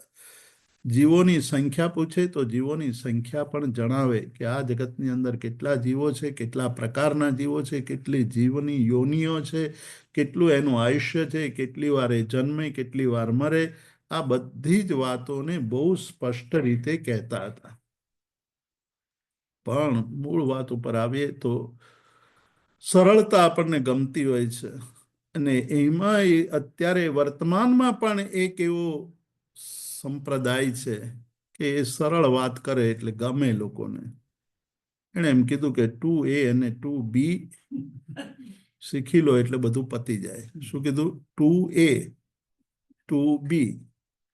2A એટલે અથડામણ ટાળો. એ જીવનની અંદર એવી રીતે જીવન જીવો કે કોઈની સાથે અથડાવવું નહીં, અથડામણ થાય નહીં, એવી રીતે જીવો. એટલે કોઈ કંઈ પણ કહે તો એને સાથે લડવું ઝઘડવું નહીં. પહેલો ઉપદેશ આપ્યો કે અથડામણ ટાળો. બીજું એમને કહ્યું કે એડજસ્ટ એવરીવેર. તમે બધા એડજસ્ટ થતા શીખો. સંવત્સરીના દિવસો હોય, સંવત્સરીનો દિવસ હોય, સંવત્સરી પ્રતિક્રમણનો ટાઈમ આવ્યો હોય, સવારનું બારસા સૂત્રનું વાંચન પત્યું હોય ત્યારથી જ શ્રાવકો શું કરે? કટાસણ પાથરી દે. એમાં કેટલાક તોફાની શ્રાવકો હોય, એ પહેલા જે પાથરી ગયો હોય એનું કટાસણ ત્યાંથી ઉઠાડીને બીજે ફેંકી દે. કેટલું ફેંકી ફેંકીને કેટલું ફેંકે? 15 ફૂટ 20 ફૂટ દૂર જાય. કે મોટા મોટા 15-20 માઇલ દૂર તો જાય નહીં. એ આવે એટલે જુએ કે મારું કટાસણ તો ક્યાંક દૂર ફેંકી દેવામાં આવે, એટલે વિવાદ થાય. કયા દિવસે? સંવત્સરીના. એ વિવાદમાં એને ખોટું લાગે. ખોટું લાગે એટલે 10 ફૂટ દૂર ફેંકાયો છે એ નક્કી કરી નાખે હવે તો આજ પછી આપણે અહીંયા પ્રતિક્રમણ કરવા આવવું નહીં. અહીંયાથી 10 માઇલ દૂર પેલા ભાઈ એના ઘરે પ્રતિક્રમણ કરે છે, એ ત્યાં જ હું પ્રતિક્રમણ કરવા જઈશ. 10 ફૂટ દૂર ના જઈ શક્યો, 10 માઇલ દૂર જવા લાગે. આ જીવની પ્રકૃતિ છે. કશાયો કેટલું બધું તોફાન કરાવરાવે છે મનુષ્યના જીવનની અંદર. તો એમણે બીજો સિદ્ધાંત આપ્યો કે એડજસ્ટ એવરીવેર. તમે બધે એડજસ્ટ કરતા શીખી જાઓ. આ 2A થી આ 2 વસ્તુને યાદ રાખવાની કે અથડામણ ટાળો, એડજસ્ટ એવરીવેર. પછી બીજું કહ્યું કે 2B એટલે ભોગવે એની ભૂલ. તમે ભોગવવા લાગો તો ભૂલ કરી રહ્યા છો. ભોગવવું નહીં એટલે કે એની અંદર આસક્ત થવું નહીં. અને બન્યું તે ન્યાય, જે બને તેને સ્વીકારી લો. 2A અને 2B આટલું સરળ કહી દીધું એટલે આપણને શું લાગે? આપણે ધર્મિષ્ઠ થઈ ગયા. આ અતિચાર મોઢે કરવા અને અતિચાર બોલવા, અને એમાંય પાછું એક જ વાર બોલવાનું હોય વર્ષમાં, એ ભણવાથી શું ફાયદો? આની કરતા આ 4 સૂત્ર ભણી લઈએ. અતિચારે થઈ ગયું, પ્રતિક્રમણ થઈ ગયું, અને આ બધું થઈ ગયું. નો ડાઉટ આ 4 બહુ મહત્વના સિદ્ધાંતો છે, જીવનમાં આચરવા જેવા છે. પણ એના કરતા પણ ધર્મ ઘણો ઊંડો છે. એના કરતા પણ ધર્મ ઘણો સૂક્ષ્મ છે. કે આ 4 કરી લીધા એટલે કષાયોને શાંત ન કર્યા હોય અને 4 કરવાથી જો ધર્મિષ્ઠ થઈ જવાતું હોય તો આખી દુનિયાને ધર્મિષ્ઠ થવું ગમે એટલે સંખ્યા વધતી જાય. પણ કષાયોનું શમન ન થાય તો આ 4 ની 40 સિદ્ધાંતો પણ કોઈ મતલબના નથી. તો અહીંયા આપણને એમ કહું કે આચાર્ય ભગવંતો જે 36 ગુણોથી યુક્ત છે એ આચાર્ય ભગવંતો જ્ઞાનના ધારક છે, આચારના ધારક છે, બીજાને આચાર સમજાવે છે. આ શાસનને જીવંત રાખવાનું એમણે પ્રબળ પુરુષાર્થનું કામ કર્યું છે. આવા કામોને કારણે આચાર્ય ભગવંતો વંદનીય છે. કેવા કેવા આચાર્ય ભગવંતો થયા એને આપણે જો એમના જીવનને જાણતા હોઈએ તો આપણને ખ્યાલ આવે કે એવા અદ્ભુત આચાર્ય ભગવંતો થયા છે. શ્રમણ ભગવાન મહાવીરના વિચરણ થઈ રહ્યું હતું ત્યારે એ વખતે એક પ્રદેશી નામનો રાજા હતો. એ પ્રદેશી રાજા, એના માટે શાસ્ત્રકારોએ આગમોમાં કહ્યું છે એ બહુ દુષ્ટ હતો. કેવો હતો? દુષ્ટ રાજા એટલે એવો દુષ્ટ. આપણે તો ઇતિહાસ જાણતા નથી એટલે ખબર નથી આપણને કે દુષ્ટતા કોને કહેવાય. રાજા જ્યારે દુષ્ટ હોય ત્યારે પ્રજાને કેવી કેવી રીતે રંજાડે એનો આપણને ખ્યાલ નથી. આવો દુષ્ટ હતો, ધીઠ હતો, નિર્લજ્જ હતો અને નાસ્તિક હતો. એને કોઈક વાર ખબર પડી કે એ નગરની અંદર એક આચાર્ય ભગવંત આવ્યા છે અને એને મળવું જોઈએ. એ મળવા ગયો છે. આચાર્ય ભગવંતની સાથે એને ચર્ચા થાય છે. બહુ લાંબી ચર્ચા થઈ. એ ચર્ચા થવાથી એની નાસ્તિકતા સૌથી પહેલા દૂર થઈ ગઈ. નાસ્તિકમાંથી આસ્તિક બન્યો. એના મનની અંદર અનેક પ્રશ્નો હતા. એ પ્રશ્નોનું સમાધાન થઈ ગયું. આસ્તિક થયો. મહારાજ સાહેબે એને શીખવાડ્યું કે તું આમ કર, આમ કર, આમ કર. એ અધાર્મિકમાંથી ધાર્મિક થઈ ગયો. ધાર્મિક થઈને ધર્મ અનુસાર જીવન જીવવા લાગ્યો. અને એણે નક્કી કર્યું કે છઠના પારણે હું છઠ કરીશ. શું કરીશ? છઠના પારણે છઠ કરીશ.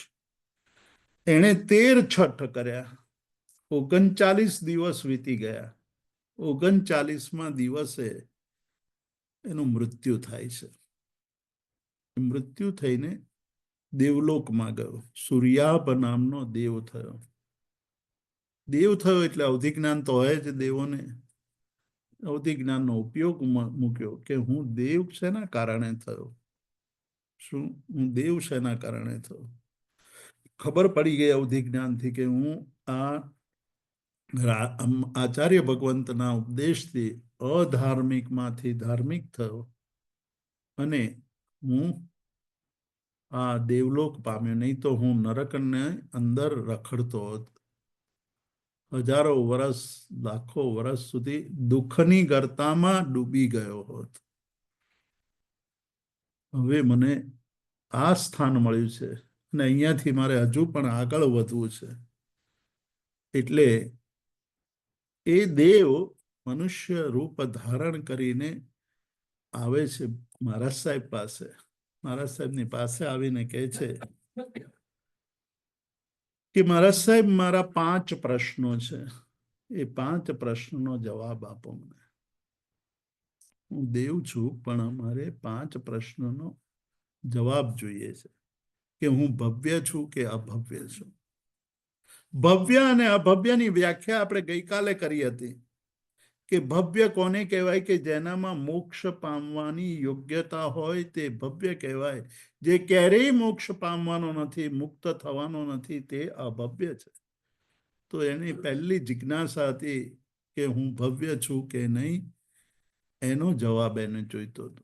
બીજો પ્રશ્ન એને પૂછ્યો કે હું સુલભ બોધી છું કે દુર્લભ બોધી છું. મારે સમ્યક દર્શન તો જોઈએ, કે મારે સમકિત જોઈએ, મારે સમ્યક દર્શન જોઈએ, મારે સમ્યક્ત્વ જોઈએ. આ ત્રણેય શબ્દો પર્યાયવાચી છે. મારે સમ્યક દર્શન જોઈએ છે. એ સરળતાથી એટલે સુલભ છે મારા માટે કે દુર્લભ છે?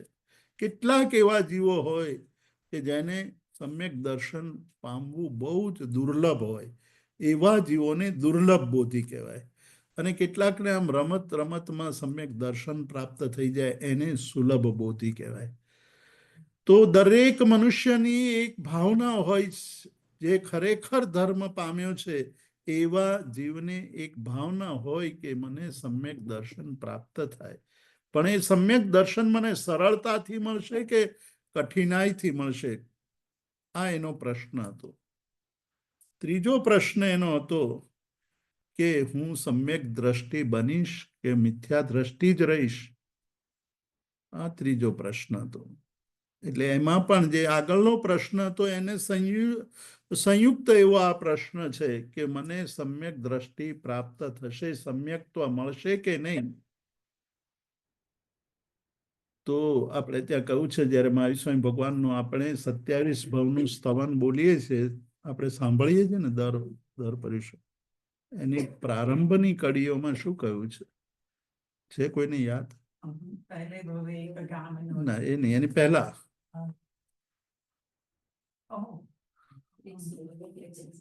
શ્રી શુભ વિજય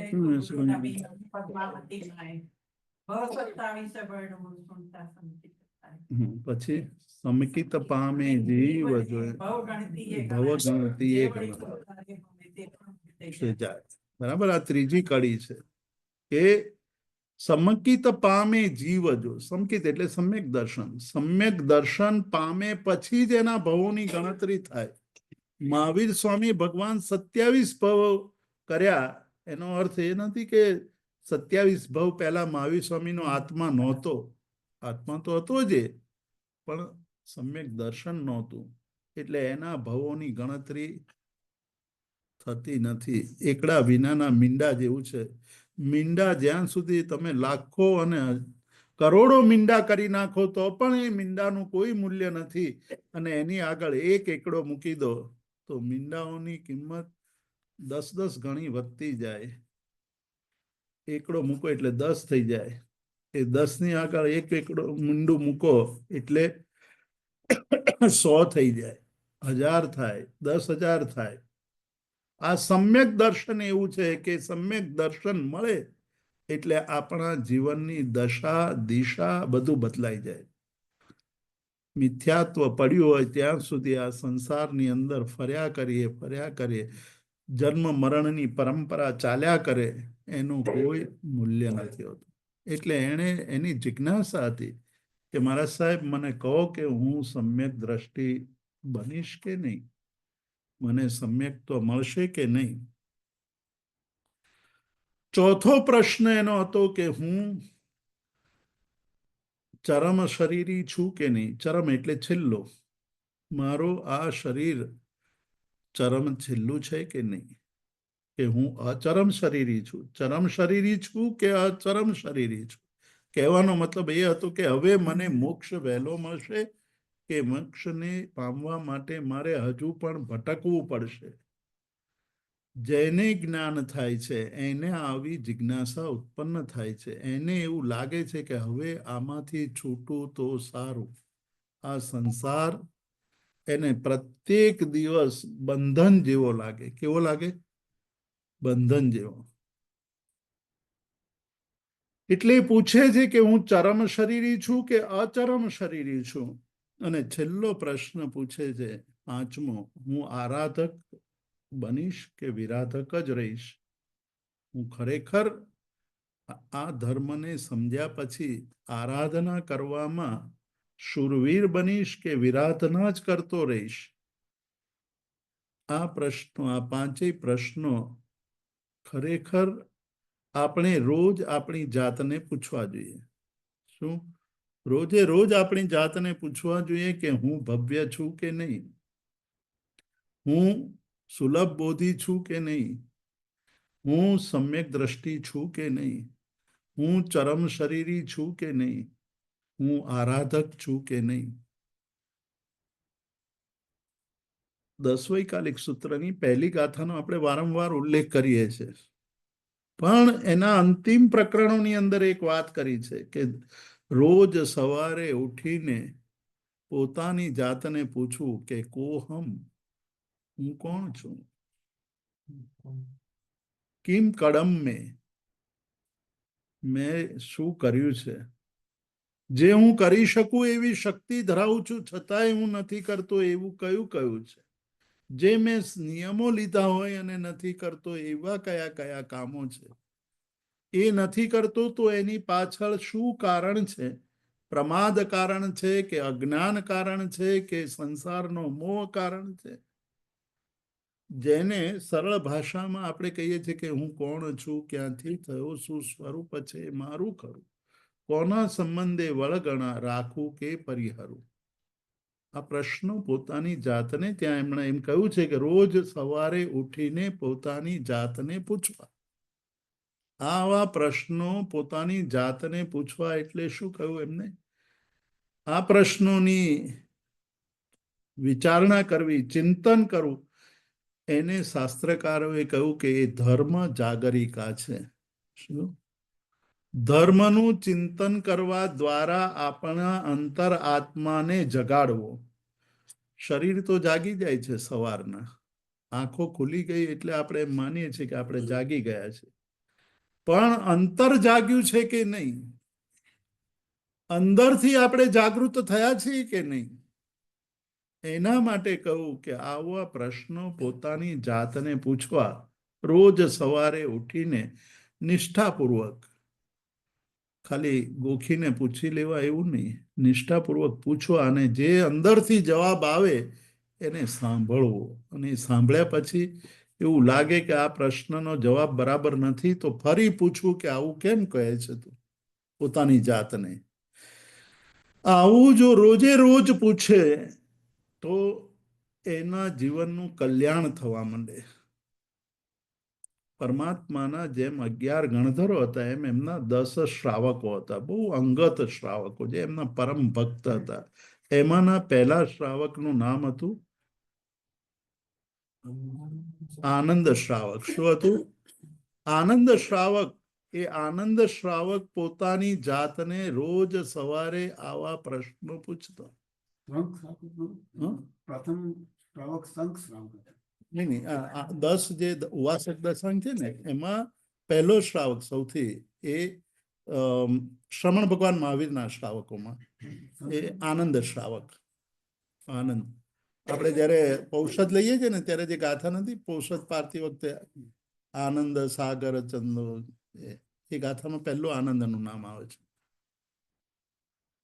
તો એ આનંદ શ્રાવક આ પ્રશ્ન રોજ પોતાની જાતને પૂછતો હતો, અને એ પૂછતા પૂછતા એનું ચિંતન કરતા કરતા એને અવધિ જ્ઞાન થઈ ગયું. શું થયું? અવધિ જ્ઞાન થયું. અવધિ જ્ઞાન થયું એટલે એમણે જ્યારે અનશન સ્વીકારી લીધું છે, ગામના લોકો બધા એને શાતા પૂછવા આવે છે, આ વાત આખા નગરમાં ફેલાઈ છે. એ વખતે શ્રવણ ભગવાન મહાવીર પણ વિચરણ કરતા કરતા એ રાજગૃહ નગરીમાં પધાર્યા છે. ગૌતમ સ્વામી ગોચરીએ નીકળ્યા છે. એ ગોચરીએ નીકળ્યા છે ત્યારે એમને ખબર પડી કે આનંદે અણશન લીધું છે, સંથારો લીધો છે, તો એની શાતા પૂછી આવું. શાતા પૂછવા ગયા. એને પૂછ્યું કે બધું બરાબર છે? કે હા. શું કરો છો? ચિંતન કરું છું. તમે શું જુઓ છો? તો કે મને અવધિ જ્ઞાન થયું છે. તો કે કેટલું અવધિ જ્ઞાન છે? તો કે હું આટલું અવધિ જ્ઞાન મને થયું છે, આટલા સુધીનું દેખાય છે. ગૌતમ સ્વામી કીધું આવું હોય નહીં, શ્રાવકને આટલું લાંબુ, આટલું વિશાળ અવધિ જ્ઞાન થાય નહીં, તમે ખોટું બોલો છો, એટલે પ્રાયશ્ચિત લેવું જોઈએ તમારે. એટલે આનંદ શ્રાવક એટલું જ કહે છે કે શું ધર્મમાં સાચું બોલનારને પણ પ્રાયશ્ચિત લેવું પડે? એટલું બોલીને અટકી ગયા છે. ગૌતમ સ્વામીને આ મનમાં જચ્યું નહીં. એટલે ગોચરી લઈને ભગવાન પાસે પહોંચ્યા છે. ભગવાનને પૂછે છે કે ભગવાન, શ્રાવકને આટલી વિશાળ મર્યાદાવાળું અવધિ જ્ઞાન થઈ શકે? તો કે હા, થઈ શકે. ગોચરી વાપર્યા વગર સીધા જ ગૌતમ સ્વામી ફરી આનંદ શ્રાવકને ઘરે ગયા અને કહ્યું કે મેં એક જ્ઞાનીની આ સાધના કરી છે. હું મિચ્છામી દુક્કડમ કહું છું.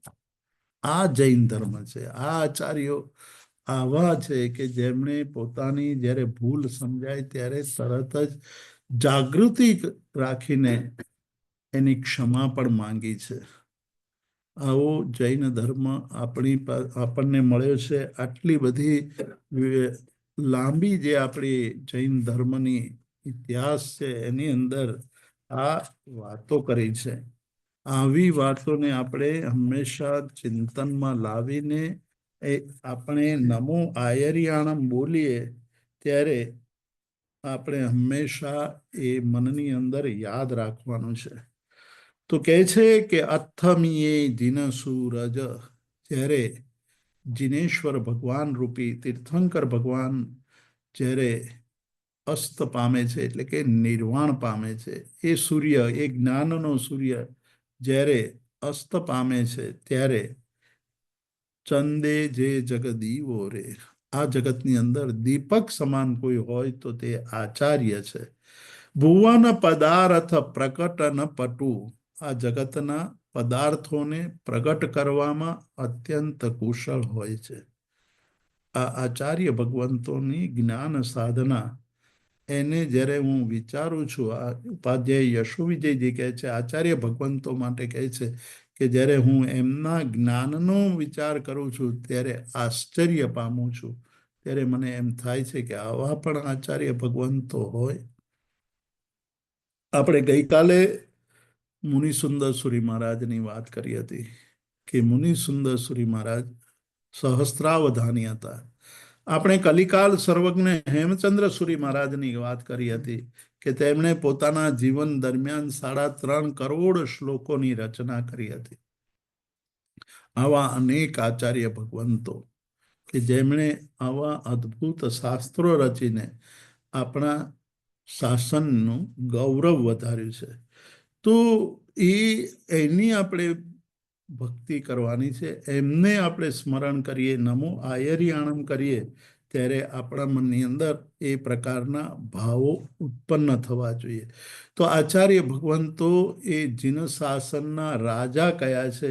એ એટલા માટે રાજા કયા છે કે આ જીન શાસનની અંદર જ્યારે આચાર્ય ભગવંતો આ શાસનની ધુરા સંભાળે છે ત્યારે આટલી બધી જ એમની જ્ઞાનની શક્તિ હોવા છતાંય જે વિશેષતા છે એ વિશેષતા યાદ રાખીએ આપણે તો આપણને ખ્યાલ આવશે કે પરમાત્માએ જે કહ્યું છે એનાથી વિપરીત કોઈ પ્રરૂપણા એ કરતા નથી. ભગવાને જે કહ્યું છે, પોતે આટલા બધા જ્ઞાની હોવા છતાંય અનેક ભાષાઓના જાણકાર હોય, અનેક શાસ્ત્રોના જાણકાર હોય અને એવા સમયે પોતાની બુદ્ધિને પણ પરમાત્માએ દર્શાવેલા પદાર્થોની અનુસાર જ એનું કથન કરવાનું, એ સિવાયની કોઈ વાત નહીં કરવાની, એ આચાર્ય ભગવંતનું વિશિષ્ટ કોટીનું લક્ષણ છે. એ વાતને યાદ કરીએ ત્યારે આપણને ખ્યાલ આવે કે આચાર્ય ભગવંતોએ સમયે સમયે જે આપત્તિઓ આવી ત્યારે આપત્તિઓ સામે સમાજને સજાગ કર્યો છે. જ્યારે સારી સ્થિતિ આવી ત્યારે શાસનની પ્રભાવના કરી છે. ખરાબ પરિસ્થિતિ આવી ત્યારે શાસનનું રક્ષણ કર્યું છે. સારી સ્થિતિ આવી ત્યારે શાસનની પ્રભાવના કરી છે. આવા આચાર્ય ભગવંતો છે. આચાર્ય ભગવંતોની અંદર આપણે એક આચાર્ય ભગવંતની થોડીક વાત કરી અને આપણે કેટલો ટાઈમ? 5. તો આપણે થોડુંક એમને જે એકાદ આચાર્ય ભગવંતની આપણે વાત કરી અને પછી આજના સ્વાધ્યાયને વિરામ આપીશું. કહે છે કે નીતો અપ્રમત્ત ધર્મ ઉવયે છે, હંમેશા એ અપ્રમત્ત ભાવની અંદર અપ્રમાદી રહીને ધર્મનો ઉપદેશ આપે છે. હંમેશા અપ્રમત્ત, કોઈ પણ સમયે કોઈ પણ માણસ જાય, જિજ્ઞાસા લઈને જાય એટલે તરત જ એને ઉપદેશ આપે, એની જિજ્ઞાસાને સંતોષે. નીત અપ્રમત્ત ધર્મ એસે નહીં વિકથા ન કશાય, ક્યારેય વિકથા ન કરે. આપણે કથાના બે ભેદ કરેલા છે, એક ધર્મકથા અને એક વિકથા. 4 પ્રકારની વિકથાઓ છે: રાજકથા, ભક્ત કથા, દેશકથા, સ્ત્રી કથા, અને 4 પ્રકારની ધર્મકથાઓ છે: આક્ષેપણી, વિક્ષેપણી, ધર્મજનની અને ચોથી છે એક. તો એ 4 પ્રકારની ધર્મકથાની અંદર જ એ લીન હોય, વિકથા ક્યારેય કરે નહીં. તો એ વિકથાથી મુક્ત હોય, હંમેશા વિકથાથી પર રહેનારા છે. અને ન કશાય, ક્યારેય કશાય કરે નહીં, કશાય છોડી દે. જેહને આચાર્ય નમીએ, એ આચાર્ય ભગવંતોને નમસ્કાર કરીને અકલુષ અમલ અમાય. કેવા છે આચાર્ય ભગવંતો? તો કહે છે કે એના મનની અંદર ક્યાંય ક્લેશ નથી, અમલ મલ વગરના છે, અને અમાય માયા પણ નથી. એમના જીવનની અંદર માયાવીપણું નથી. છેલ્લા દિવસો હતા, આત્મારામજી મહારાજ આચાર્ય ભગવંત છેલ્લા દિવસો હતા, અંબાલાથી વિહાર કરીને ગુજરાનવાલા પહોંચ્યા છે. આ પાર્ટીશન પહેલાની વાત છે. પાર્ટીશન ભારત પાકિસ્તાનનું થયું તે પહેલાની વાત છે. આત્મારામજી મહારાજ, જેનું મૂળ નામ તો આત્માનંદજી મહારાજ હતું, પણ બધા જ એમને આત્મારામજી મહારાજ કહેતા. વિજયાનંદ સુરી તરીકે એમનું મૂળ નામ હતું. આત્મારામજી મહારાજ તરીકે પ્રસિદ્ધિ પામ્યા હતા. અંબાલાની અંદર થોડીક વાતો વલ્લભસુરી સાથે થયેલી. અંબાલાથી વિહાર કરીને એ પહોંચ્યા છે ગુજરાનવાલા. ગુજરાનવાલાની અંદર એમણે રાત્રે 11 વાગે, આત્મારામજી મહારાજે રાત્રે 11 વાગે વલ્લભસુરીને બોલાવ્યા અને કીધું કે वल्लभ, तुझे याद है ना मैंने अंबाला में क्या कहा था? कि हाँ गुरु महाराज, मुझे याद है. तो कहा कि बताओ क्या कहा था? तो एमने कहूँ कि आपे એવું કહ્યું હતું, आपने ऐसा कहा था कि मैंने अपने जीवन में अनेक जिन मंदिरों का निर्माण किया है. એટલા બધા જીન મંદિરોનું નિર્માણ કર્યું છે, પ્રતિષ્ઠા કરાવી છે, પણ હવે सरस्वती मंदिरों की आवश्यकता है. કે હવે સરસ્વતી મંદિરોની આવશ્યકતા છે. પાર્ટીશન પહેલાની વાત છે. આત્મારામજી મહારાજ એમના જીવનની છેલ્લી અવસ્થા છે. રાતના 11 વાગ્યા છે. વલ્લભસુરીને બોલાવીને એમણે આ વાત કરી કે હવે સરસ્વતી મંદિરોની આવશ્યકતા છે.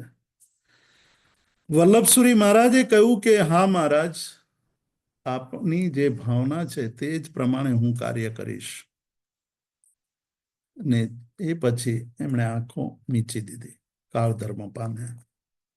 આ એમનો છેલ્લો આદેશ હતો, એમનો છેલ્લો ઉપદેશ હતો, છેલ્લી ભાવના હતી.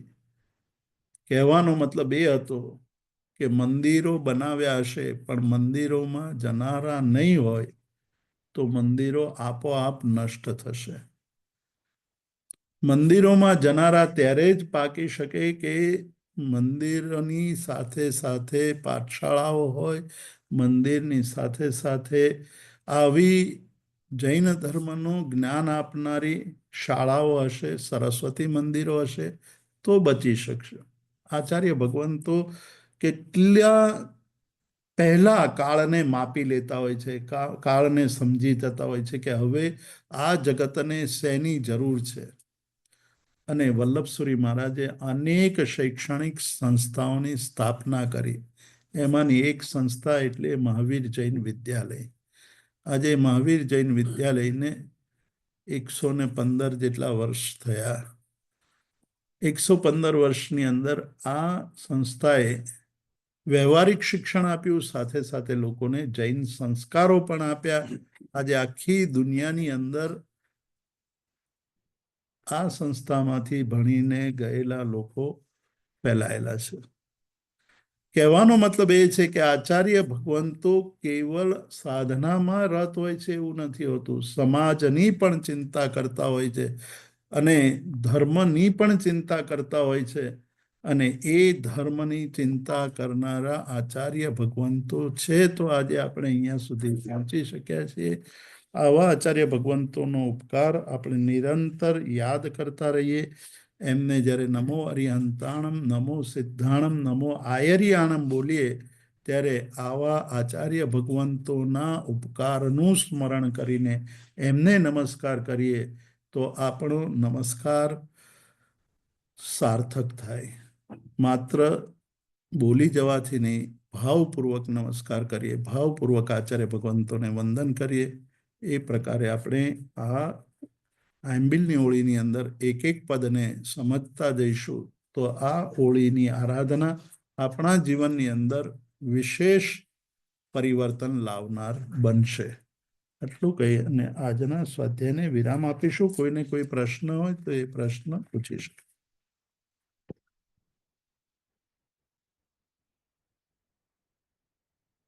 તમે કંઈક પ્રશ્નો તૈયાર કરતા હો છો? નથી કર્યા? હા, જરા ડિટેલમાં જો ટાઈમ હોય તો તમે ધર્મકથાના જે 4 પ્રકાર થયા ને એ મને નથી ખબર. જરા કંઈક સમજાવશો કે બહુ વાર લાગતા? અને બહુ ઇઝી છે આમાં. એટલે ઇઝી એટલે છે કે આક્ષેપણી એટલે આપણે આપણા મનને એવી કથાઓ કરવી કે જેથી આપણું મન એ કથાની અંદર જોડાય. આક્ષેપણી એટલે આક્ષેપ એટલે ત્યાં એની અંદર ઇન્વોલ્વ થવું. પછી વિક્ષેપણી એટલે એવી કથાઓ કરવી, એવા આપણે ગ્રંથો કે એવા વિચારો કરવા કે જેથી આપણે સંસારની સાથે જે આપણે ઓતપ્રોત થઈ ગયા છે એનાથી વિક્ષેપ પામીએ. સંવેગ જનની જેનાથી આપણા મનની અંદર સંવેગ ઉત્પન્ન થાય. અને ચોથી કથા છે એ કાલે કહી દઈશ, થોડુંક મારે રિફર કરવું પડશે. તો એ 4 ધર્મકથા છે, 4 વિકથા છે. વિકથા એ સંસારની વૃદ્ધિ કરનાર છે. ધર્મકથાઓ છે એ કર્મબંધ તોડાવે છે.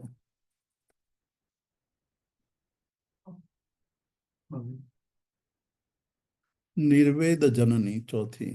આક્ષેપણી, વિક્ષેપણી, સંવેગ જનની, નિર્વેદ જનની. શિવમસ્તુ સર્વ જગત પરહિત નિરતા ભવન્તુ ભૂતગણા દોષા પ્રયાન્તુ નાશમ સર્વત્ર સુખી ભવતુ લોકઃ.